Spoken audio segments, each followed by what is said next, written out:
Jangan lupa untuk subscribe YouTube Berazamkom dan pastikan untuk Assalamualaikum warahmatullahi wabarakatuh. Saya Farida Hanum, mahasiswa Magister Ilmu Hukum Universitas Islam Riau.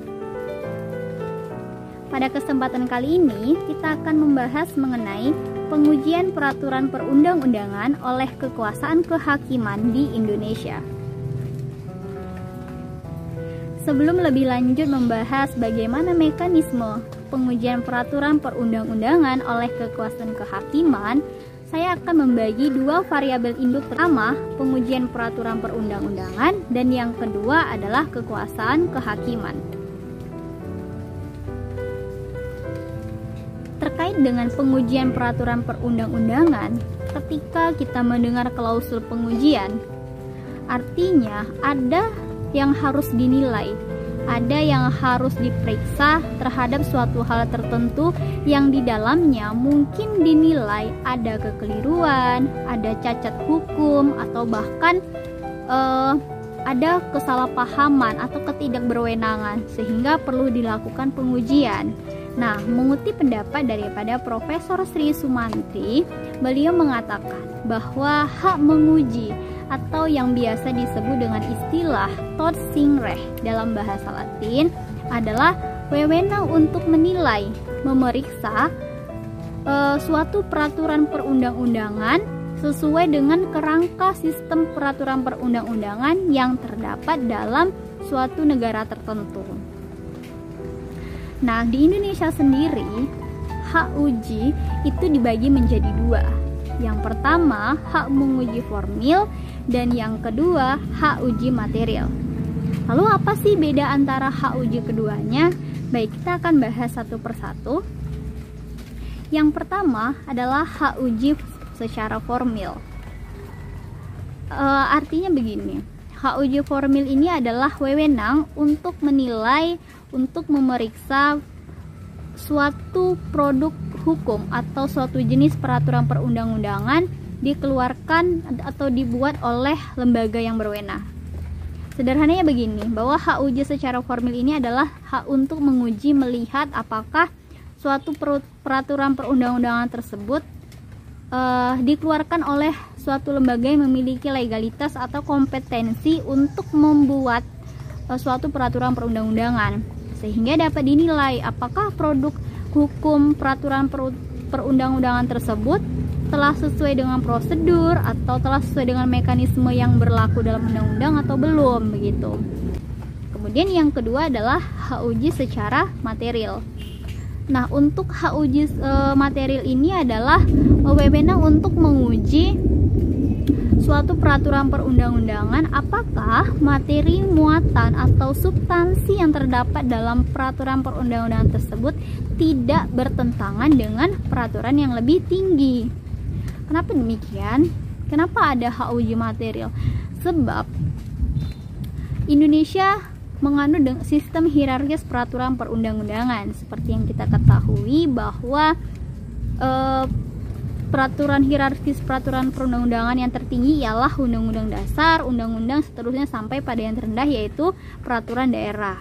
Nah, contohnya begini, ketika mungkin ada peraturan daerah ataupun peraturan gubernur yang ternyata materi muatannya itu bertentangan dengan undang-undang, maka harus dilakukan uji materi. Karena memang tidak boleh suatu peraturan itu bertentangan dengan peraturan yang lebih tinggi, sehingga harus dilakukan uji materi. Kemudian untuk sekedar tambahan informasi bersama bahwa ketika hakim telah memutuskan dan menyatakan bahwa hak uji formil itu memang sah atau dibuat oleh lembaga yang tidak berwenang, maka secara otomatis undang-undang tersebut tidak bisa diberlakukan di tengah masyarakat, artinya tidak sah. Karena secara prosedural saja, secara mekanisme saja legalitasnya sudah salah gitu. Tidak ada legalitas dari lembaga tertentu untuk mengeluarkan peraturan perundang-undangan. Maka secara otomatis pun substansi ataupun materi muatan dari peraturan perundang-undangan tersebut sudah pasti ada mengalami kecacatan hukum. Karena ya logika kita bersama, secara formil saja dia sudah tidak dikeluarkan oleh lembaga yang berwenang, apalagi materi muatannya, begitu kan. Akan tetapi tidak kemudian secara otomatis membuat kerangka berpikir kita bahwa yang terpenting itu adalah syarat formil, syarat material. Tidak, bukan seperti itu. Kedua syarat ini penting dalam pembentukan suatu peraturan perundang-undangan. Nah, ketika kita menarik benang merah daripada pengujian peraturan perundang-undangan tersebut, ketika suatu peraturan perundang-undangan terdapat kekeliruan ataupun cacat hukum, maka harus dilakukan pengujian, harus diuji. Pertanyaannya, siapakah yang berhak untuk melakukan pengujian terhadap peraturan perundang-undangan di Indonesia? Baik, kita masuk ke dalam induk variabel yang kedua, yaitu kekuasaan kehakiman.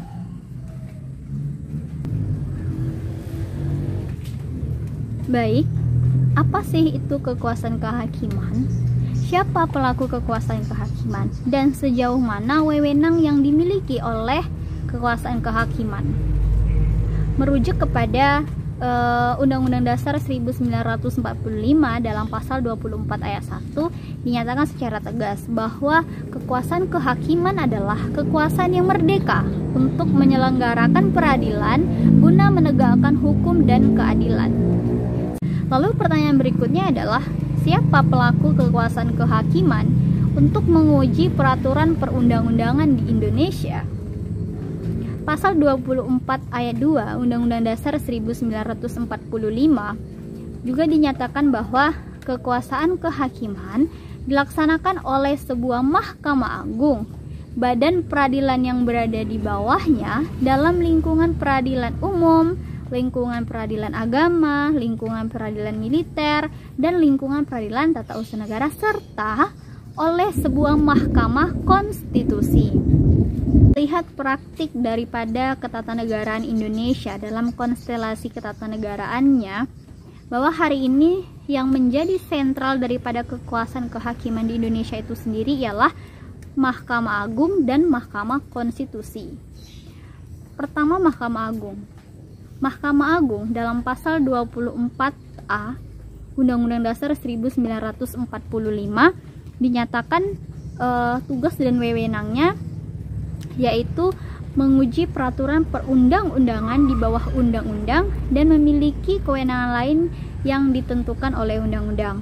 Lalu apakah semua warga Indonesia boleh mengajukan pengujian kepada Mahkamah Agung?